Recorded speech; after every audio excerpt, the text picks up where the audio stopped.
Assalamu alaikum dear students, hopefully you are all doing well. Welcome to the platform of Learn Academy. I am your host Mohammad Zulkarnain.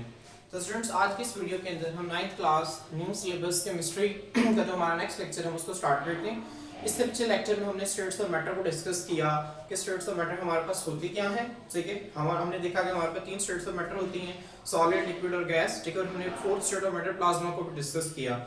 हमने solid, liquid और gas के कुछ properties देखी। ठीक है, उनके molecules, ठीक है, उनके अंदर जो मॉलिक्यूल्स या एटम्स होते हैं उनके अरेंजमेंट को देखा, उनके दरमियान इंटरमॉलिक्यूलर फोर्सेस को स्टडी किया, प्लाज्मा को देखा और प्लाज्मा कहाँ पर पाया जाता है इसको हमने स्टडी किया। ठीक है, तो स्टूडेंट्स आप लोगों ने होपफुली जो है उसके निशानात भी जो है वो लगा लिए होंगे। अगर आप लोगों ने उसके निशानात नहीं लगाए, ठीक है, तो आप लोगों को यहाँ पर ठीक है शो हो रहा है कि आप लोगों ने कौन सा जो है हिस्सा कहाँ से कितना करना है, उसकी हेडिंग क्या होगी। ठीक है, तो आप लोग यहाँ से कॉपी करके अपने बुक के ऊपर पेस्ट कर सकते हैं। ठीक है, तो स्टूडेंट्स आए वाकई आज हम इसका सेकंड पोर्शन स्टार्ट करते हैं।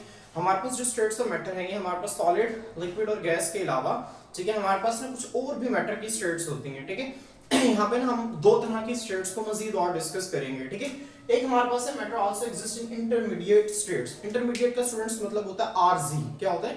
आरजी को कहते हैं, मतलब आरजी टेम्पररी या दरमियान वाला जो अरसा होता है ना इसे इंटरमीडिएट कहते हैं। जिससे ठीक है, जिस तरह आप जो है ना 11वीं और 12वीं इसको इंटरमीडिएट कहते हैं। क्यों? क्योंकि आपकी पहली 10 साल तालीम और उसके बाद आपकी जो ठीक है पढ़ाई, यूनिवर्सिटी की पढ़ाई होती है, उसके दरमियान एक छोटा सा दौरानिया है, इसे इंटरमीडिएट कहते हैं। ठीक है, तो हमारे पास जो है जो मैटर है वो इंटरमीडिएट स्टेट्स में एग्जिस्ट करता है। ठीक है, हमारे पास इंटरमीडिएट स्टेट्स में कहां पर? Where liquid meets gas and liquid meets solid. Friends हमारे पास जो है वो तीन स्टेट्स ऑफ मैटर हैं, जो बेसिक सबसे तीन स्टेट्स ऑफ मैटर थी हमारे पास। हमने देखा हमारे पास कौन कौन सी थी हमारे पास थी, ठीक है, गैस, लिक्विड और सॉलिड। ठीक है, ये तीन हमारे पास प्राइमरी स्टेट्स हैं। ठीक है, अगर इन तीनों में से अगर मैं कहूं कि एक मैटर की स्टेट है जो गैस और लिक्विड के दरमियान में है, ठीक है, तो मैं कहूंगा वो इंटरमीडिएट स्टेट ऑफ मैटर है, जहां पर गैस और लिक्विड जो है दोनों मीट कर रहे हैं, मिल रहे हैं। ठीक है, अगर मैं कहूं हमारे पास कि एक स्टेट ऑफ मैटर है हमारे पास जो कि लिक्विड और सॉलिड के दरमियान में, मतलब उसके कुछ पार्टिकल्स जो है वो लिक्विड है, कुछ सॉलिड है, ठीक है, उसके पास दोनों के कैरेक्टर्स हैं, ठीक है, तो वो मैं उसे कहूंगा इंटरमीडिएट स्टेट ऑफ मैटर। क्या कहूंगा? इंटरमीडिएट स्टेट ऑफ मैटर, क्योंकि वो दो मैटर की स्टेट्स के हमारे पास दरमियान में मौजूद है। ठीक है, उसके अंदर दोनों के कैरेक्टर्स मौजूद हैं, तो इसे हम इंटरमीडिएट स्टेट ऑफ मैटर कहते हैं। ठीक है, तो मैं उम्मीद करता हूं कि आप लोगों को इसकी समझ आ गई होगी। हम मजीद इसकी एग्जांपल्स इनको ठीक है मजीद क्लैरिफाई करते हैं। ठीक है, तो स्टूडेंट्स हमारे पास मैं आपको इसके ठीक है इससे पहले मैं आपको एक और बात बता दूं, हमारे पास वाटर, पानी जो है, ठीक है, ये हमारे पास एक इतना इंपॉर्टेंट मॉलिक्यूल है। ठीक है, अब ये समझने कि तीनों स्टेट्स के अंदर नेचुरली तौर पर पाया जाता है, मतलब पानी जो है वो गैस बुखारात की शक्ल में मौजूद है हमारे पास हमारे आबो हवा के अंदर। ठीक है, उसके बाद जो है वो जो पानी है हमारे पास लिक्विड फॉर्म में तो हमारे पास अवेलेबल है, और सॉलिड फॉर्म आइस, बर्फ की शक्ल में भी हमारे पास अवेलेबल है। ठीक है, तो पानी हमारे पास एक ऐसी चीज है जो कि हमारे पास तीनों स्टेट्स ऑफ मैटर में कुदरती तौर पर एग्जिस्ट करती है। ठीक है, पानी हमारे पास बुखारात की शक्ल में भी है, ठीक है, लिक्विड फॉर्म में भी है और बर्फ की शक्ल में भी है, सॉलिड फॉर्म में भी है। ठीक है, तो स्टूडेंट्स आए ठीक है हम इंटरमीडिएट स्टेट्स ऑफ मैटर को मजीद देखते हैं कि इसकी कौन-कौन सी एग्जांपल्स हैं। ठीक है, और उनको हम मजीद जो है वो एलैबोरेट करेंगे। ठीक है, students for example super critical liquids. ठीक है, या फ्लूइड्स क्या है आपने स्टूडेंट्स, अब सबसे पहले आपको समझना होगा कि फ्लूइड क्या होता है। ठीक है, स्टूडेंट्स फ्लूइड कहते हैं ऐसी कोई भी चीज, ठीक है, जो कि बह सकती है, बहने की सलाहियत रखती है, इसको हम फ्लूइड कहते हैं। ठीक है, बहने की सलाहियत से क्या मुराद है? ठीक है, अब यहाँ पर फर्ज करें हमारे पास, ठीक है, आपके पास एक लिक्विड है, ठीक है, ग्लास है, ठीक है, आपने उसे जमीन पर रख दिया, उसके अंदर जो पानी आपने उसे जमीन पर इस तरह से फैला दिया, वो क्या वहीं पर सारा पानी इस तरह ग्लास की शक्ल में खड़ा रहेगा? हरगिज नहीं, वो क्या करेगा, वो अपने इर्द फ्लो बह जाएगा। वो हमारे पास जो है वो क्या है, ठीक है, फ्लूइड है वहां। इस तरह गैस जो है वो भी एक फ्लूइड है। ठीक है, आप कहीं पर गैस बैलून को फाड़ेंगे, ठीक है, उसके अंदर जो गैस है क्या वो इसी तरह बैलून की शक्ल में रहेगी? कभी भी नहीं, वो एटमॉस्फेयर हवा के अंदर चली जाएगी। ठीक है, तो हमारे पास फ्लूइड कहते हैं ऐसी कोई भी चीज जो बह सकती है, ठीक है, फ्लो कर सकती है, बह सकती है, उसे हम फ्लूइड कहते हैं। ठीक है, उसके बाद सुपर क्रिटिकल फ्लूइड्स क्या होते हैं स्टूडेंट्स हमारे पास?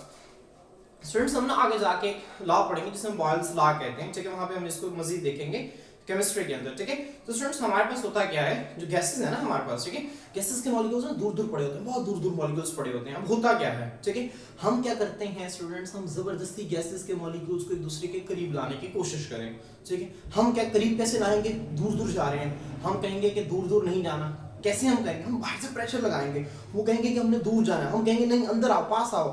ठीक है, हम उनको प्रेशर लगाएंगे और इस तरह का एक प्रेशर लगाएंगे कि वो मॉलिक्यूल जो है वो सारे एक दूसरे के क्या आए, करीब आए। ठीक है, स्टूडेंट्स जब हम हाई प्रेशर लगाएंगे ना, ठीक है, अब देखिए ना गैसेस के मॉलिक्यूल मूव कर रहे हैं और हम क्या करें, उनका टेम्परेचर भी कम कर दें, मतलब प्रेशर भी ज्यादा लगाएं और टेम्परेचर भी कम कर दें। टेम्परेचर कम करेंगे तो जिस तरह से आप जिस तरह से देखिए ना, जब ठंड का मौसम होता है किस तरह से आप सुखड़े हुए बैठे होते हैं, ठीक है, सुखड़ कर बैठे होते हैं कम टेम्परेचर के ऊपर। इसी तरह गैस के मॉलिक्यूल्स भी हैं, ठीक है, जब हम उनका टेम्परेचर कम करेंगे और उनके ऊपर प्रेशर लगा देंगे, वो भी इस तरह चुप करके बैठ जाएंगे, ठीक है, सुखड़ कर बैठ जाएंगे चुप करके, ठीक है। और जब वो चुप करके इस तरह से बैठ जाएंगे और एक दूसरे के करीब आ जाएंगे तो वो एक दूसरे के साथ कुछ ना कुछ बॉन्ड बनाना शुरू कर देंगे।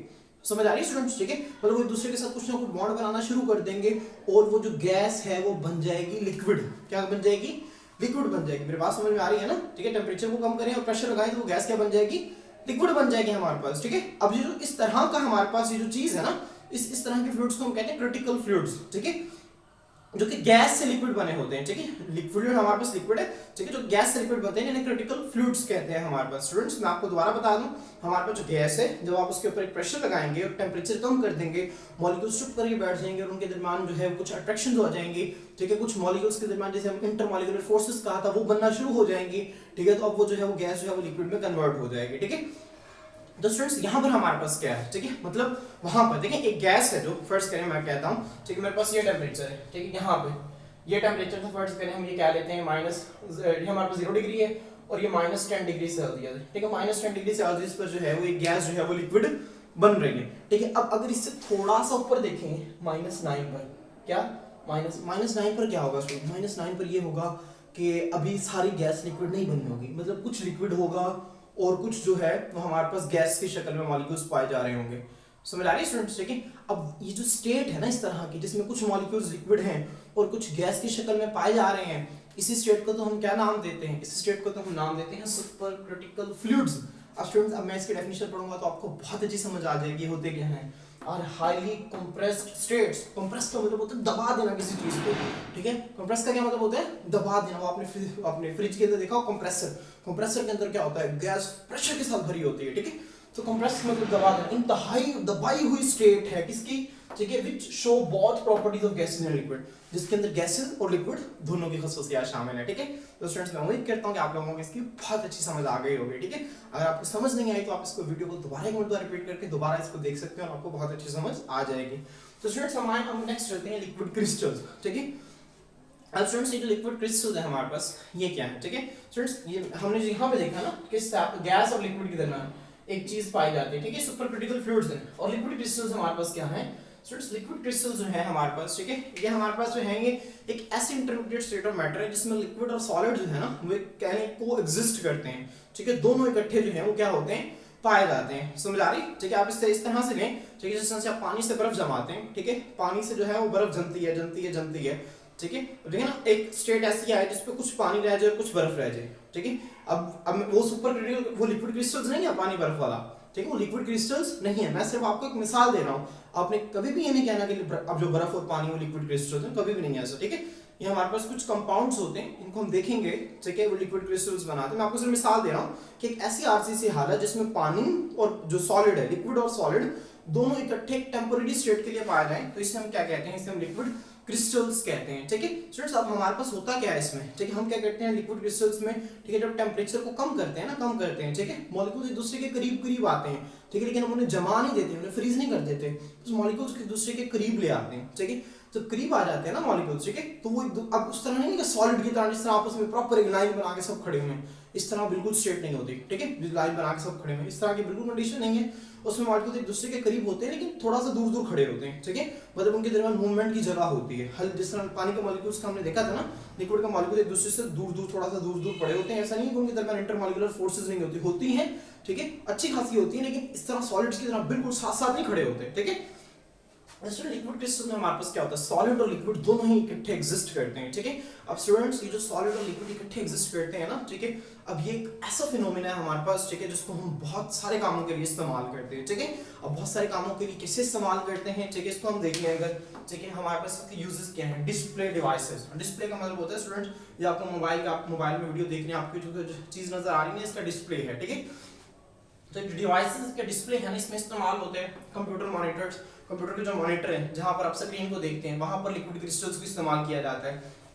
स्टूडेंट लिक्विड क्रिस्टल को इस्तेमाल किया जाता है, उसके अंदर एटम्स होते हैं, ठीक है, जब उनमें से इलेक्ट्रिक करंट पास करवाया जाता है, ठीक है, तो उन एटम्स जो है उनकी मूवमेंट से उनके अंदर कलर चेंजेस आते हैं, जिसकी वजह से हम जो है वो टीवी पर स्क्रीन को रंग बिरंगे रंगों को देख सकते हैं, ठीक है। तो लिक्विड क्रिस्टल्स इस तरह से इस्तेमाल होते हैं। ये किस तरह से इस्तेमाल होते हैं इसकी मज़ीद डिटेल, ठीक है, आप लोग इंशाल्लाह इंटरमीडिएट के अंदर जाके पढ़ेंगे, ठीक है। अभी आप लोग सिर्फ इसकी बेसिक सी चीज़ ज़हन में रखें। क्लॉक्स, घड़ियों के अंदर आपके पास डिजिटल वॉचेस होती हैं, ठीक है। स्टूडेंट देखिए क्लॉक्स जो है वो ठीक है आपकी जो दीवार पे लगी होती है उसे क्लॉक कहते हैं, जो आप हाथ में पहनते हैं उसे वॉच कहते हैं, ठीक है।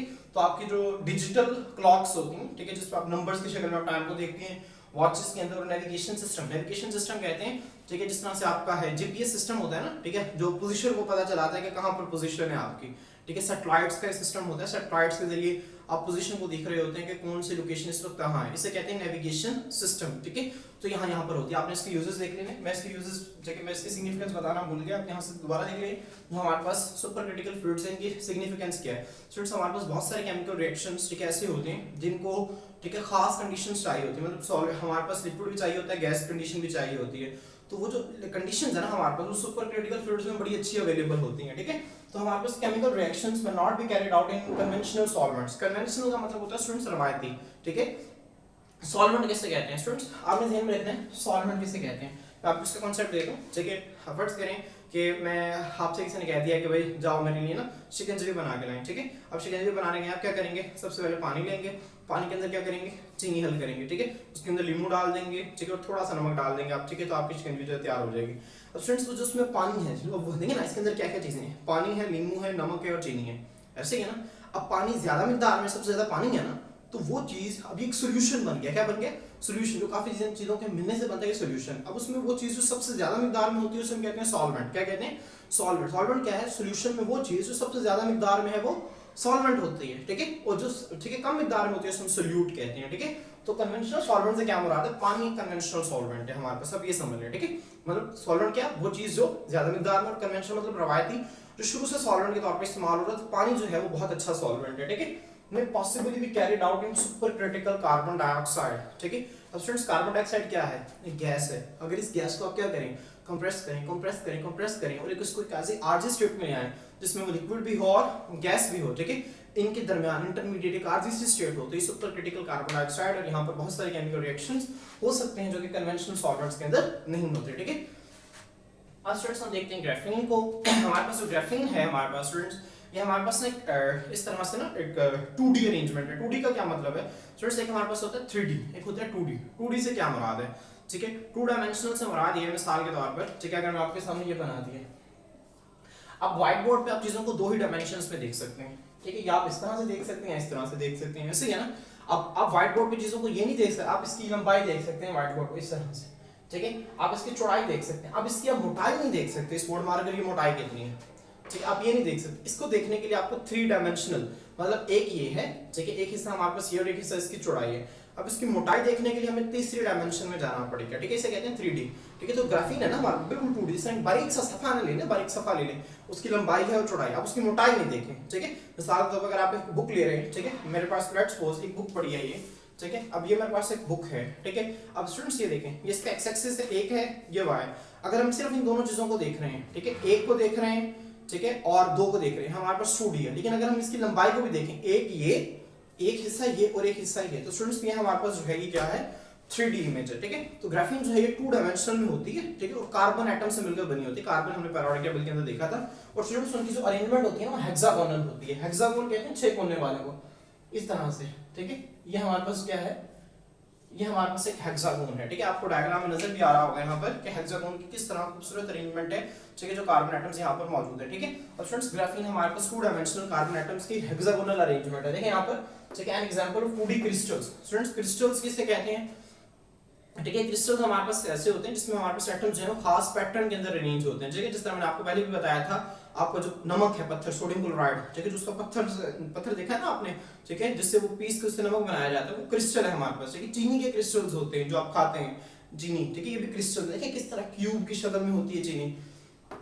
A single layer of carbon atoms arranged in a hexagonal pattern, मतलब एक सिंगल लेयर होती है कार्बन एटम्स की, ठीक है, जो कि हेक्सागोनल, हेक्सागोन इसे कहते हैं 6 कोने वालों को, ठीक है, हेक्सागोनल पैटर्न में अरेंज होते हैं, ठीक है। अब इसका इस्तेमाल क्या है हमारे पास स्टूडेंट्स, ग्राफीन है ना जो हमारे पास, ठीक है, इसकी प्रॉपर्टीज देख लेते हैं, टफ, टफ कहते हैं सख्त को, फ्लेक्सिबल, फ्लेक्सिबल का मतलब है लचकदार, एंड लाइट मटेरियल, लाइट का मतलब है हल्का, ठीक है, एक होता है हैवी और एक होता है लाइट, लाइट का मतलब है वजन में हल्का मटेरियल है, ठीक है, विद अ हाई रेजिस्टेंस, जिसकी रेजिस्टेंस बहुत ज्यादा है, ठीक है, रेजिस्टेंस का आप समझ, मुजाहमत मतलब इसके अंदर ना इलेक्ट्रॉन्स जो हैं जो बहुत ज्यादा रेजिस्टेंस देते हैं, इलेक्ट्रॉन्स क्या होते हैं इसको हम अगले चैप्टर में देखेंगे, बस अब आप इतना याद रखें कि इसमें मुजाहमत बहुत ज्यादा है, जब करंट इसके अंदर से गुजरना है तो उसको बहुत मुजाहमत करनी पड़ती है, ठीक है। अब स्टूडेंट्स हमारे पास इसका फायदा क्या है, इसका फायदा ये कि बहुत सारी जो है वो बरकी आलात, इलेक्ट्रॉनिक डिवाइसेस के अंदर इसको इस्तेमाल किया जाता है, ठीक है। अब ग्राफीन को एज इट इज, चूंकि अभी आपने कार्बन एटम आपको हेक्सागोनल अरेंजमेंट का नहीं पता, तो मैंने आपको इसकी बुनियादी चीजें बता दी हैं, इसको मजीद इलाबोरेट जो है वो हम इंशाल्लाह आगे करते रहेंगे, ठीक है। तो स्टूडेंट्स हमारे पास, ठीक है, ये हमारे पास एक मैटर की इंटरमीडिएट स्टेट्स हैं जो कि पाई जाती हैं, होपफुली कि आपको इन तीनों की समझ आ गई होगी। अगर आपका कोई भी क्वेश्चन है तो आप लोग कमेंट सेक्शन में पूछ सकते हैं। तो स्टूडेंट्स हमारे पास एक और स्टेट है मैटर की, जिसे हम कहते हैं एक्सोटिक स्टेट्स ऑफ मैटर। क्या कहते हैं? Exotic states of matter. Students ये जो एक्सोटिक स्टेट्स ऑफ मैटर है ना, ये हमारे पास ऐसे मैटर के स्टेट्स हैं, ठीक है, that are not commonly encounter. Encounter का मतलब होता है सामना करना। क्या होता है? सामना करना। एक इनकाउंटर का मतलब होता है कि फायर कर दिया, इनकाउंटर कर दिया उसने। इनकाउंटर का मतलब आमने सामने यार फायर कर दिया, ठीक है। एक ये इनकाउंटर का मतलब होता है सामना करना, ठीक है। ऐसी मैटर की वो हालतें हैं जिनका आमतौर पर हम जो है वो सामना नहीं करते। देखिए ना, सॉलिड, लिक्विड, गैस हमारे इर्द गिर्द मौजूद है, हम तो इनका सामना करते हैं। प्लाज्मा भी कहीं ना कहीं वो फ्लूरोसेंट बल्ब्स और वेल्डिंग आर्क के अंदर मौजूद थी, उसका भी हम सामना करते हैं, ठीक है। इस तरह जो सुपर क्रिटिकल फ्लूइड्स हैं ये भी हम सामना करते हैं, हमारे इर्द गिर्द मौजूद है, हम इनको इस्तेमाल करते हैं। लेकिन ये वो स्टेट्स हैं जो कि हमारा सामना नहीं होता इनके साथ, ठीक है, हमारा इनकाउंटर नहीं होता, ठीक है, हमारा इनकाउंटर नहीं होता। इसका क्या मतलब? इसका मतलब ये है कि या तो ये बहुत छोटी है या जमीन से बाहर है, ठीक है। हम देखते हैं इसको। अब इसकी एग्जांपल जब हम देखते हैं, डार्क मैटर क्या है? Dark matter. स्टूडेंट्स मैंने आपको बताया कि मैटर क्या है। मैटर कहते हैं ऐसी कोई भी चीज जो कि जगह रखती है, ठीक है, जो कि हमारे पास जगह घेरती है और वजन रखती है, वो मैटर कहलाती है। अब मैटर को आप छोटे से छोटे हिस्से के अंदर तोड़ें, वो छोटे से छोटा हिस्सा जिसको मजीद तकसीम नहीं कर सकते उसको एटम कहा था, ठीक है। बाद में एटम को भी इलेक्ट्रॉन, प्रोटॉन और न्यूट्रॉन में तकसीम कर लिया गया था, ठीक है। अब स्टूडेंट्स, अब उस एटम के अलावा साइंसदान कहते हैं कि बहुत सारी ऐसी चीजें हैं जो कि उस एटम के अलावा मौजूद हैं, ठीक है, और ये कायनात का तकरीबन जो है वो 27% हिस्सा बनाते हैं, ठीक है। मतलब एटम के अलावा ना बहुत सारी ऐसी चीजें जो कि हमें नजर नहीं आई अभी तक, अभी नजर नहीं आई, लेकिन उनकी मौजूद है, उससे हम कहते हैं डार्क मैटर। मतलब ये मैटर तो है लेकिन ये छुपा हुआ है, अभी हमें पता नहीं चला, साइंसदान इस पे काम कर रहे हैं, ठीक है। तो ये डार्क मैटर है, मतलब इससे हमारा इनकाउंटर नहीं होता आमतौर पर, ठीक है। और ये हमारी कायनात का 27% के करीब हिस्सा जो है वो बनाता है, ठीक है। ये आपकी बुक में नहीं लिखा हुआ, लेकिन मैं आपको जनरल नॉलेज के तौर पर बता दूं। डार्क मैटर क्या है? डार्क मैटर, बस आपने जो चीज ध्यान रखनी है, डार्क मैटर क्या है? मैटर मतलब इलेक्ट्रॉन, प्रोटॉन, न्यूट्रॉन के अलावा, इसके अलावा हमारे पास बहुत सारी ऐसी चीजें हैं एटम के अंदर, ठीक है, जिनका हमें पता नहीं है, वो डार्क मैटर के अंदर आती हैं, ठीक है। अब बॉस आइंस्टाइन कंडेंसेट, स्टूडेंट्स ये क्या है हमारे पास, ठीक है। स्टूडेंट्स आपको यहाँ पे तस्वीर नजर आ रही होगी हमारे पास, ठीक है। ये दो साइंटिस्ट हैं, एक बोस हमारे पास, ये इंडियन साइंटिस्ट है, और एक आइंस्टाइन है हमारे पास, ठीक है। अब स्टूडेंट्स ये दो साइंटिस्ट हैं, इन्होंने इन दोनों ने एक चीज के ऊपर काम किया था, ठीक है, उसे बोस आइंस्टाइन कंडेंसेट कहते हैं, ठीक है। कंडेंसेट का क्या मतलब होता है स्टूडेंट्स? कंडेंसेट का मतलब होता है कंडेंस होना। कंडेंस किसे कहते हैं? मिसाल मैं आपको बताता हूँ, ठीक है। आपने देखा होगा स्टूडेंट्स, आप क्या करें, एक बर्तन लें, उसको चूल्हे पे रख दें, ठीक है, ठीक है, और पानी ले लें, बर्तन में पानी लेकर उसको चूल्हे पे रख दें और उसको ढक दें, ठीक है। फिर आप क्या होगा, पानी ऐसा ऐसा उबलना शुरू हो जाएगा। जब उबलेंगे तो उसके बुखारात ढक्कन के पीछे आके जमा होना शुरू हो जाएंगे। अब होगा क्या, जब मुसलसल ढक्कन के पीछे बुखारात आके जमा होते रहेंगे तो ढक्कन में क्या होगा, वहां से पानी, ठीक है, वो जो बुखारात है वहां पर मिलकर पानी बना देंगे दोबारा, और वो दोबारा पानी बनकर भी गिरता रहता है। आप देखें ना, कभी कोई चीज उबल रही है, आप इस तरह से ढक्कन, ठीक है, अगर आप उसके अंदर से उसको हटा के देखें तो आप देखेंगे उसके ऊपर से पानी के जो है वो जो कतरे हैं वो गिर रहे होते हैं, तो वो कंडेंस होता है। उसे क्या कहते हैं? कंडेंसेशन। कंडेंसेशन से क्या मुराद है? पानी के बुखारात का कसीफ होकर, ठीक है, पानी के बुखारात का कसीफ होकर, ठीक है, पानी में बदल जाना, इसे कंडेंसेशन कहते हैं। मैं आपको इसकी आसान मिसाल और देता हूँ। अब क्या करें, एक ठीक है स्टील का ग्लास लें, उसके अंदर आप ठंडा पानी डालें। अब ठंडा पानी डालेंगे ना गर्मियों के, अब देखते हैं उसके बाहर जो है पानी पानी आ जाता है, वाटर हो जाता है, ग्लास जो है वो गीला हो जाता है बाहर से। अब वो कहाँ से आया पानी? वो क्या ग्लास से बाहर निकला पानी? बच्चे ही समझ रहे होते हैं, पता नहीं पानी कहाँ से आया। आपको पता है बेटा, आपने क्या किया, गर्मियों के अंदर इर्द गिर्द हवा में आपके पानी के बुखारात मौजूद हैं, तो आप ठंडा पानी डालते हैं उस गिलास के अंदर, तो वहाँ पर टेम्परेचर कम होता है, तो हवा के मॉलिक्यूल क्या करते हैं, जो हवा में पानी के मॉलिक्यूल हैं वो उस कम टेम्परेचर की तरफ मूव करते हैं। जहाँ जब वहाँ पे कम टेम्परेचर की तरफ मूव करते हैं, कम टेम्परेचर मैंने आपको बताया था चीजें इस तरह से सिकुड़ जाती हैं, ठीक है, तो वहाँ पे दूसरे करीब आते हैं, उनके दरमियान बॉन्डिंग होती है, वो लिक्विड बन जाते हैं, ठीक है, और फिर हमें वो पानी की शक्ल में नजर आते हैं। इसे कहते हैं कंडेंसेशन। तो बोल्स-आइंस्टाइन कंडेंसेट हमारे पास क्या है, ठीक है, ये दो साइंटिस्ट के नाम पर इसे रखा गया क्योंकि इन दोनों साइंसदानों ने इसमें किरदार अदा किया था इसको बनाने में, ठीक है। अब कंडेंसेट का मतलब यहाँ पर स्टूडेंट्स क्या है हमारे पास, ठीक है। स्टूडेंट्स बिल्कुल इसी तरह से है, मैं आपको अगर इसको आसान भाषा में समझाऊं, आसान जुबान में समझाऊं, भाषा में कह देता हूँ, आसान जुबान में समझाऊं, ठीक है। तो हमारे पास इसका मतलब क्या है, इसका मतलब ये है कि आप फर्ज करें, ठीक है, आपके पास एक कंटेनर है, इसके अंदर बॉल्स पड़ी हुई काफी सारी, वो बॉल्स आप समझ लो एटम्स हैं, क्या है एटम, आप उसको गर्म करते हैं, वो इधर उधर मूव करना शुरू कर देते हैं बेतरतीब से, ठीक है। अच्छा फिर आप क्या करें, फिर आप उन्हें ठंडा करते हैं, ठंडा करते हैं तो उनकी मूवमेंट रुक जाती है, जैसे हम सुकड़ जाते हैं ना, वो भी रुक जाते हैं, वो एक दूसरे के करीब आना शुरू कर देते हैं, ठीक है। अच्छे बच्चे बनकर ना एक दूसरे के करीब आकर चुप करके बैठ जाते हैं, आहिस्ता आहिस्ता हम क्या करते हैं, कंडेंस करते हैं, एक दूसरे के करीब आते रहते हैं, करीब आते रहते हैं, करीब आते रहते हैं, और हम उसको इतना कंडेंस कर दें कि बहुत नेगेटिव टेम्परेचर, बहुत कम टेम्परेचर पर ले जाएं, और इतने कम टेम्परेचर पर ले जाएं उसे, ठीक है, कि वो सारे मॉलिक्यूल्स मिलकर ना एक ही तरह की मूवमेंट शो करना शुरू कर देते हैं, ठीक है। मतलब अगर एक चीज इस तरह से एक एटम है ना हमारे पास, ये एटम है ना बहुत शरारती है, एक जगह पे नहीं टिकते ये, ठीक है, इधर उधर फिरते रहते हैं सारे के सारे, लेकिन जब टेम्परेचर को बहुत कम कर देते हैं तो सारे एटम एक दूसरे के करीब आकर और एक ही जगह पर मूव कर रहे होते हैं, ठीक है। जिससे आपको यहाँ पे नजर भी आ रहा होगा डायग्राम के अंदर, कौन एक बाहर की तरफ निकल रही है, सारे एटम्स एक ही तरफ मूव कर रहे हैं, ठीक है। अब इसे कहते हैं कंडेंसेट। अब इसको साइंसदान बहुत सारी चीजों को बनाने में और बहुत सारी चीजों में इस्तेमाल करते हैं, क्योंकि दो साइंसदानों ने इस फिनोमेना को डिस्कवर किया था, इसे बोल्स-आइंस्टाइन कंडेंसेट कहते हैं। इसके बाद स्टूडेंट्स न्यूक्लियर मैटर, जो एक्सोटिक स्टेट्स ऑफ मैटर की मिसाल है। न्यूक्लियर मैटर से क्या मुराद है, आपको पता है कि हमारे पास एक एटम है, उसके अंदर, ठीक है, उसके अंदर न्यूक्लियस के अंदर हमारे पास प्रोटॉन्स और न्यूट्रॉन्स होते हैं, उसके बाहर हमारे पास इलेक्ट्रॉन्स पड़े होते हैं, ठीक है। अब न्यूक्लियर मैटर से क्या मुराद है, न्यूक्लियस के अंदर जो प्रोटॉन और न्यूट्रॉन की अरेंजमेंट है, इसे हम न्यूक्लियर मैटर कहते हैं। आपको डायग्राम में नजर आ भी रही होगी कि न्यूक्लियर मैटर हमारे पास क्या होता है, ठीक है। तो न्यूक्लियर मैटर जो है, इससे भी हमारा कभी डायरेक्ट आमना सामना हम इसको नहीं देखते कि अच्छा ये प्रोटॉन पड़ा हुआ है, न्यूट्रॉन पड़ा, बहुत छोटे पार्टिकल है, ठीक है। उसके बाद स्टूडेंट्स हमारे पास है क्वांटम स्पिन लिक्विड। हमारे पास स्टूडेंट्स जो क्वांटम है ना लफ्ज, क्वांटम, क्वांटम हम एटम के लिए इस्तेमाल करते हैं, किसके लिए इस्तेमाल करते हैं, एटम के लिए। स्पिन का मतलब होता है घूमना, ठीक है। स्पिन किसे कहते हैं, घूमने, जैसे आपके पास होता है ना, जैसे लट्टू कहते हैं आप उर्दू में, उसको इस तरह से स्पिन करते हैं आप, ठीक है, वो घूमता रहता है। लिक्विड हमारे पास, ठीक है, लिक्विड यहाँ पर इस्तेमाल हुआ है, ठीक है। लिक्विड आपको पता है कि एक ऐसी प्रॉपर्टी है इसके अंदर जो है मॉलिक्यूल्स बेतरतीब तरीके से मूव कर रहे होते हैं, ठीक है, मतलब इंटरमॉलिक्यूलर फोर्सेस होती हैं लेकिन उनके दरमियान मूवमेंट फिर भी होती है, ठीक है। अब यहाँ पर इससे क्या मुराद है स्टूडेंट्स, हमारे पास, ठीक है, आप ये समझें, ठीक है, कि हमारे पास जो एक एटम है ना, उसके अंदर इस तरह से इलेक्ट्रॉन्स पड़े हैं। फर्स्ट करेंगे हमारे पास इलेक्ट्रॉन, मैं अगर यहाँ बड़ा करके दिखाऊं, एक इलेक्ट्रॉन, ये एक इलेक्ट्रॉन, ये एक इलेक्ट्रॉन, ये एक इलेक्ट्रॉन, ये। अभी जो इलेक्ट्रॉन है ना, इस तरह से घूम रहे हैं, स्पिन कर रहे हैं, क्या कर रहे हैं, स्पिन कर रहे हैं, और स्पिन करने के साथ साथ, ठीक है, इस तरह से स्पिन कर रहे हैं, स्पिन करने के साथ साथ, ठीक है, न्यूक्लियस के गिर्द भी घूम रहे हैं। अब जब इस तरह से स्पिन करते हैं ना, ठीक है, इनके इर्द गिर्द, ठीक है, अब ये स्पिन जब करते हैं, इस तरह से घूमते हैं, ठीक है, तो स्टूडेंट इसे हम कहते हैं स्पिन। अब क्वांटम स्पिन, ठीक है। अब होता क्या है हमारे पास, जब टेम्परेचर को हम आहिस्ता आहिस्ता कम करते हैं तो जो सारे इलेक्ट्रॉन्स हैं एक ही डायरेक्शन में स्पिन नहीं करते, ठीक है, बल्कि मुख्तलिफ डायरेक्शन में इस तरह से घूमते हैं, ठीक है। और ये एक दूसरे के, जब एटम, मैंने आपको पहले भी बताया, जब टेम्परेचर कम होगा तो एटम एक दूसरे के करीब आएंगे, वो सिकुड़ना शुरू कर देंगे, ठीक है। लेकिन यहाँ पर भी यही होता है। अब ये जो एटम है ना, हमारे इलेक्ट्रॉन मुसलसल घूम रहे हैं, उनके घूमने की वजह से ना, जब मुसलसल घूम रहे होते हैं, उनके गिर्द ना एक मैग्नेटिक फील्ड बनती है। अब मैं इसको ज्यादा डिटेल में नहीं जा रहा क्योंकि आप लोगों को अभी बेसिक है, चैप्टर नंबर 1 है, ठीक है, तो मैं इसकी ज्यादा डिटेल में नहीं जा रहा क्योंकि आप लोगों को इसकी समझ नहीं आएगी, लेकिन मैं फिर भी आपको थोड़ा सा इसको मजीद थोड़ा सा एलैबोरेट कर देता हूं क्वांटम स्पिन लिक्विड को, कि हमारे पास इसमें होता क्या है, जो एटम के अंदर इलेक्ट्रॉन है ना, मतलब इस तरह से घूमते हैं, जब वो करीब आते हैं ना तो एक दूसरे को दूर दूर रखते हैं, मतलब बिल्कुल करीब नहीं आने देते। इलेक्ट्रॉन घूमते हैं ना, एक दूसरे को रिपेल करते हैं, दूर दूर करते हैं। नेगेटिव, आपको पता है इलेक्ट्रॉन के ऊपर नेगेटिव चार्ज होता है, तो नेगेटिव को दूर दूर ही रखता है, ठीक है। जब वो दूर दूर रखता है तो उसके अंदर वही करैक्टर होता है लिक्विड वाला। क्या होता है, लिक्विड वाला। लिक्विड वाले कैरेक्टर्स क्या मुराद है, मतलब लिक्विड के अंदर यही होता है ना, मॉलिक्यूल्स करीब तो होते हैं लेकिन इतने करीब नहीं होते, फिर भी तो कुछ कुछ फासले मौजूद होते हैं, ठीक है। तो ये जो प्रॉपर्टी है ना, ठीक है, ये क्वांटम स्पिन लिक्विड कहते हैं इसे, और इसको भी हमारे जो है वो डायरेक्टली एनकाउंटर नहीं होते हैं, इनको हम एक्सोटिक स्टेट्स ऑफ मैटर में डिस्कस करते हैं, ठीक है। तो स्टूडेंट्स मैं उम्मीद करता हूं कि आप लोगों के लिए लेक्चर जो है बहुत फायदेमंद रहा होगा और इंशाल्लाह आपको बस स्टेट्स ऑफ मैटर की बेहतरीन समझ आ गई होगी, ठीक है। तो स्टूडेंट्स अगर आप लोगों को लेक्चर अच्छा लगे तो वीडियो को लाइक करें, अगर कोई भी मसला है तो आप कमेंट सेक्शन के अंदर हमसे पूछें, इंशाल्लाह हम आपके हर क्वेश्चन का जो आंसर करेंगे। स्टूडेंट्स आज के लिए इतना ही, इंशाल्लाह मिलते हैं नेक्स्ट वीडियो के अंदर नेक्स्ट लेक्चर के साथ। अल्लाह हाफिज़।